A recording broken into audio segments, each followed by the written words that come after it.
ढाका में अब धीरे धीरे हालात संभल रहे हैं। हालात सड़कों से पुलिस गायब है और सेना ने पूरी तरह से मोर्चा संभाल रखा है। अब देखिए, सड़कों पर बख्तरबंद सेना की गाड़ियां तैनात हैं। सड़कों और बाजारों में आवाजाही कम है। सुरक्षा के कड़े इंतजाम है। ट्रैफिक जैसे कामों का जिम्मा वहां वॉलेंटियर्स और स्कूली बच्चों ने संभाल रखा है। स्कूल कॉलेज फिलहाल बंद हैं, जिनके सोमवार को खुलने की संभावना है। आज तक की टीम इस वक्त कोलकाता में मौजूद है और ग्राउंड रिपोर्ट आपको हम दिखा रहे हैं। अब आपको दिखाते हैं आशुतोष की ढाका से रिपोर्ट। सबसे पहले हमारे संवाददाता ने बांग्लादेश में हिंदुओं के हालात पर वहां के लोगों से बातचीत की है। जब आप लोग प्रोटेस्ट कर रहे थे उस समय वायलेंस बहुत हुआ और पूरी दुनिया ने यह देखा कि टेम्पल्स को तोड़ा गया, नुकसान पहुंचाया गया, जो हिंदू कम्युनिटी है उनको बहुत ज्यादा अटैक किया गया।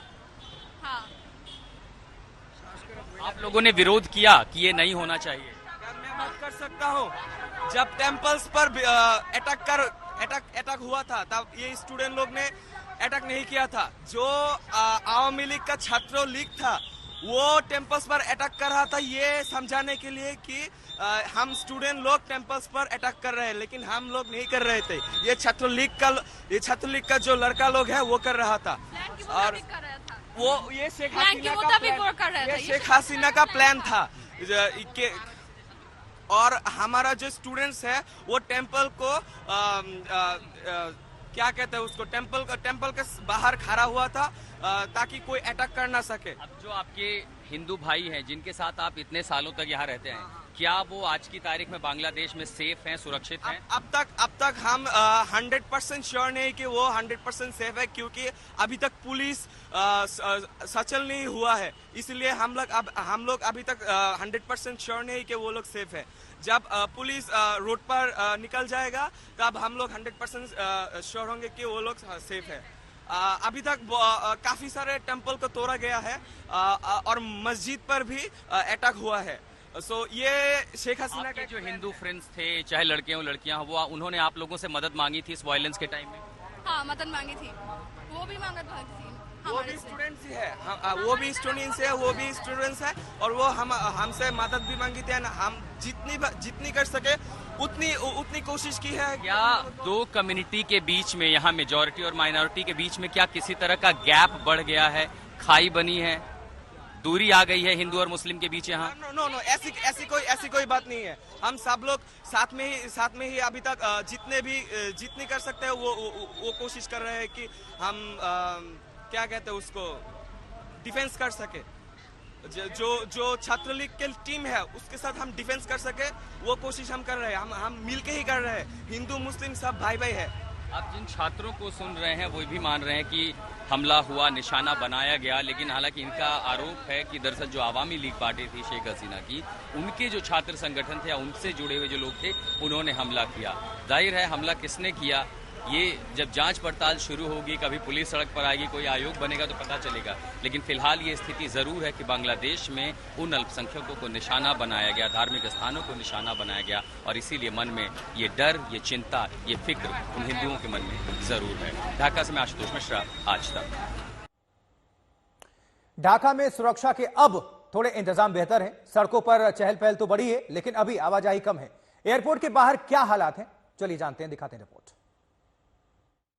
बांग्लादेश में शेख हसीना की सरकार के खिलाफ उठे विद्रोह के बाद स्थिति कैसी है, ये समझने के लिए आज तक पहुंचा है बांग्लादेश। मैं आशुतोष मिश्रा इस समय राजधानी ढाका में हूं और पहली तस्वीरें हम आपको दिखाते हैं कि आखिर इस पूरे घटनाक्रम के बाद बांग्लादेश में क्या बदला है। मेरे पीछे आप जो सड़कों पर गाड़ियों की चहल पहल देख रहे हैं, इससे आपको ये अंदाजा जरूर लगता होगा कि स्थिति कुछ तो बदली है, लेकिन बहुत सारी चीजों में भी बदलाव आना बाकी है। मसलन सड़कों पर आप क्या देख रहे हैं, वॉलंटियर्स हैं, हाथों में डंडा लेकर के खड़े हैं। इसके अलावा जो दूसरी एजेंसीज के कैंडिडेट हैं वो यहाँ पर खड़े हैं।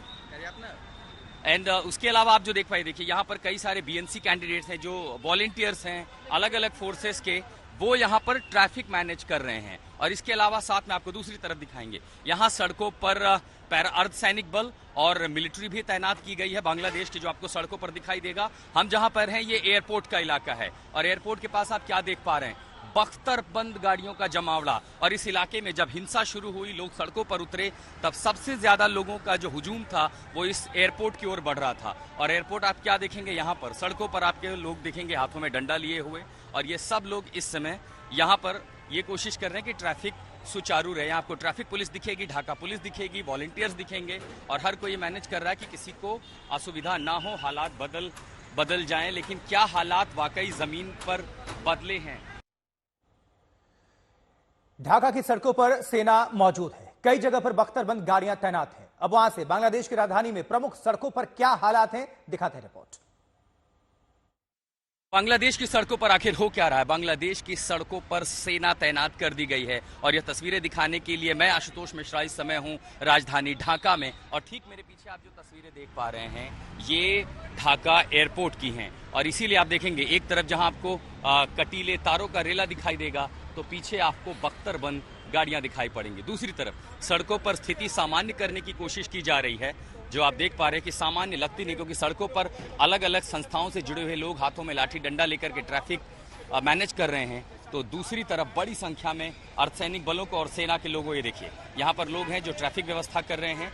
ये वो लड़के हैं जो इस पूरे हंगामे में शेख हसीना सरकार के खिलाफ सड़कों पर उतरे थे और इसमें अलग अलग कैडेट कोर के जो वॉलंटियर्स हैं। लेकिन अब आप जो तस्वीरें देख रहे हैं ये आपको बांग्लादेश की वास्तविक स्थिति के बारे में बताएंगे।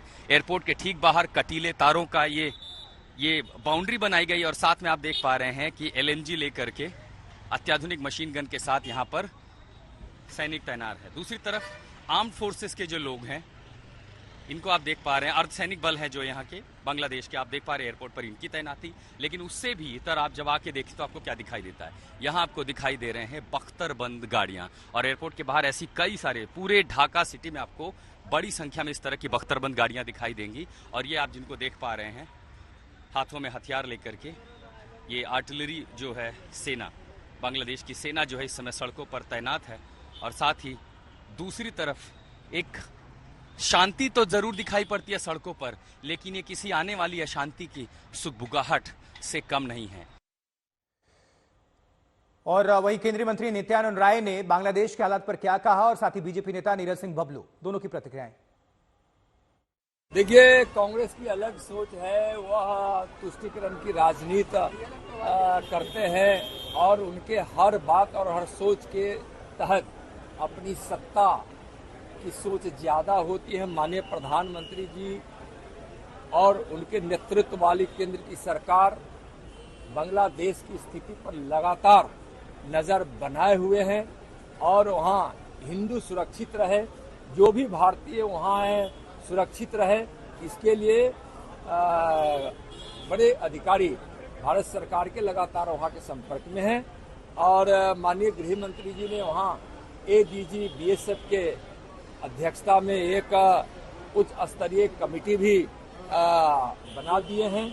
देखिए, बांग्लादेश की जो घटना है ये काफ़ी दुखद और चिंताजनक है और हम समझते हैं कि ये पूरे दुनिया के लिए चिंता का विषय है कि जिस तरह से धार्मिक उन्माद फैला करके दूसरे धर्म के लोगों को, जो कमज़ोर वर्ग है, उन्हें प्रताड़ित किया जाता है, तो ये पूरे दुनिया के लिए चिंता का विषय है। और जिस तरह से वहाँ पर एक प्रधानमंत्री के आवास में उपद्रवी घुस जाते हैं, प्रधानमंत्री को देश छोड़ के भागना पड़ता है, उनके आवास में घुस के, उनके बेडरूम में घुस के उनके अंग वस्त्र को लड़ाया गया, ये काफ़ी दुखद है। किसी भी धर्म का हो वो काफ़ी दुखद है। और जिस तरह से वहाँ पर हिंदुओं को प्रताड़ित किया गया, ये काफ़ी चिंता का विषय है। इस पर कहीं न कहीं हम समझते हैं कि एक्शन लेने की आवश्यकता है, पूरा दुनिया को सोचने की आवश्यकता है। और जिस तरह से घुसपैठिया खास करके बिहार और बंगाल में घुसने का प्रयास कर रहे हैं, इस पर से निश्चित रूप से रोक लगना चाहिए। वैसे माननीय मुख्यमंत्री जी ने संदेश दे दिया है, पूरे पुलिस प्रशासन को अलर्ट कर दिया गया है कि एक भी घुसपैठिया बिहार में घुस न पाए। और हम समझते हैं कि बंगाल में ज्यादा घुसपैठिया घुसते रहते हैं, तो इसके लिए माननीय हमारे गृह मंत्री महोदय काफी अलर्ट है। वैसे जो भी घुसपैठिया घुस रहे हैं सबको बाहर निकालने की आवश्यकता है और सबको भगाने की आवश्यकता है यहाँ से।